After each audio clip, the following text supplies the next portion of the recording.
ದೇಶದಲ್ಲಿ ಈಗಲೂ ಪ್ರತಿದಿನ 90ಕ್ಕೂ ಹೆಚ್ಚು ಅತ್ಯಾಚಾರ ಪ್ರಕರಣಗಳು ದಾಖಲಾಗ್ತಾ ಇವೆ. ರಾಕ್ಷಸರ ಕೈಯಲ್ಲಿ ಹೆಣ್ಣು ಮಕ್ಕಳು ಪ್ರತಿದಿನ ನರಳಾಡ್ತಿದ್ದಾರೆ. ಕಳೆದ ಜೂನ್ 25ರ ಸಂಜೆ ದಕ್ಷಿಣ ಕೋಲ್ಕತಾದಲ್ಲಿ ನಡಿಬಾರದ ಘಟನೆಯೊಂದು ನಡೆದು ಹೋಗಿದೆ.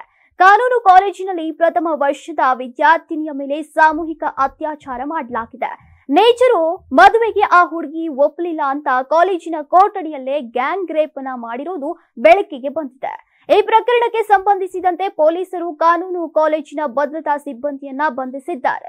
ಬಂಧಿತರ ಸಂಖ್ಯೆ ಒಟ್ಟು 4ಕ್ಕೆ ಏರಿಕೆಯಾಗಿದೆ ಅಂತ ಅಧಿಕಾರಿಯೊಬ್ಬರು ತಿಳಿಸಿದ್ದಾರೆ.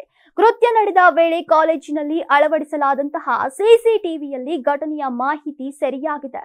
ಕಾಲೇಜಿನ ಆ ಗಾರ್ಡ್ ತನ್ನ ಕರ್ತವ್ಯವನ್ನ ನಿರ್ವಹಿಸುವಲ್ಲಿ ವಿಫಲರಾಗಿದ್ದಾರೆ. ಆ ಸಮಯದಲ್ಲಿ ಆತ ಒಂಟಿಯಾಗಿದ್ದಾನೇನೋ ಇಲ್ಲವೋ ಎಂಬುದು ಪತ್ತೆ ಹಚ್ಚೋಕೆ ಪೊಲೀಸರು ಪ್ರಯತ್ನಿಸುತ್ತಿದ್ದಾರೆ ಎಂದು ಅಧಿಕಾರಿಗಳು ಹೇಳಿದ್ದಾರೆ. 3 ಆರೋಪಿಗಳು ಕೃತ್ಯ ಎಸಗಿರುವುದನ್ನ ತಡೆಯೋಕೆ ಮತ್ತು ಅದಕ್ಕೆ ವಿರುದ್ಧವಾಗಿ ವರ್ತಿಸೋಕೆ ಯಾಕೆ ವಿಫಲರಾದರು ಅನ್ನೋ ಪ್ರಶ್ನೆಗೆ ಸಿಬ್ಬಂದಿ ಸರಿಯಾಗಿ ಉತ್ತರ ನೀಡಿಲ್ಲ.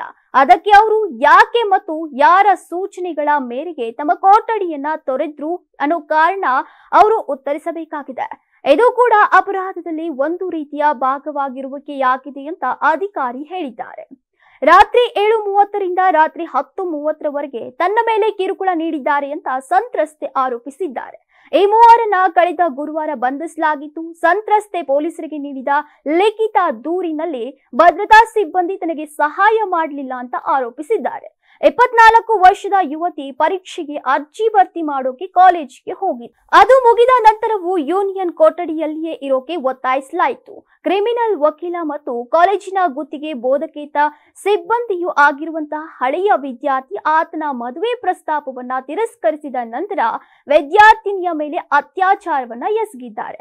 ಇನ್ನುಳಿದ 2 ವಿದ್ಯಾರ್ಥಿಗಳು ಕಾವಲು ಕಾಯ್ತಾ ನಿಂತು ತಮ್ಮ ಮೊಬೈಲ್ ಫೋನ್ಗಳಲ್ಲಿ ಕೃತ್ಯದ ವಿಡಿಯೋಗಳನ್ನ ರೆಕಾರ್ಡ್ ಮಾಡಿದ್ದಾರೆ ಅಂತ ಸಂತ್ರಸ್ತೆ ಆರೋಪಿಸಿದ್ದಾರೆ.